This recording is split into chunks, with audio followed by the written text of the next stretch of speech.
এবার আমার প্রবেশদ্বারে ঢুকছি, এটা দিয়ে প্রবেশদ্বার ঢুকতেন। দেখুন অসাধারণ কারুকার্য রাখা আছে, ঝাড়বাতি রাখা আছে, এখানে প্রয়োজনীয় যে কিছু জিনিস এখানে রাখা আছে।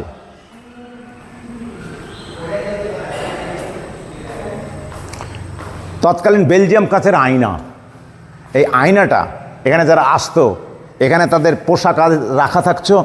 এখান থেকে যখন নবাব যখন ঢুকতেন তখন এখানে তারা পোশাক পরে নিয়ে তারা নবাবকে স্যালুট জানাতো। আয়না বেলজিয়াম কাচের। আর এর ভেতরে কিছু বেগমদের মহল আছে, এগুলো হচ্ছে তখনকার দিনে বেগমরা যে থাকতেন তার বেগমদের মহল। নামগুলো সুন্দর নাম, কোনটা চিনি মহল, মতি মহল, বেগম মহল। হ্যাঁ, এই মহল, এই এক একটা মহল এক এক নামে পরিচিত। হ্যাঁ, সোনা মহল, কিন্তু মহলের অবস্থাটা দেখেছেন বর্ষায়, এখন তো আর কিছু নেই, ধ্বংসাবত। তো এই যে এখন ভাঙা, এইটাকে রক্ষণাবেক্ষণ এখন আপাতত চালাচ্ছে, এখন করছে। এটা নিয়ে আবার ভালো লাগলে, ভালো করতে পারলে আরও নিশ্চয়ই মানুষ আসবে।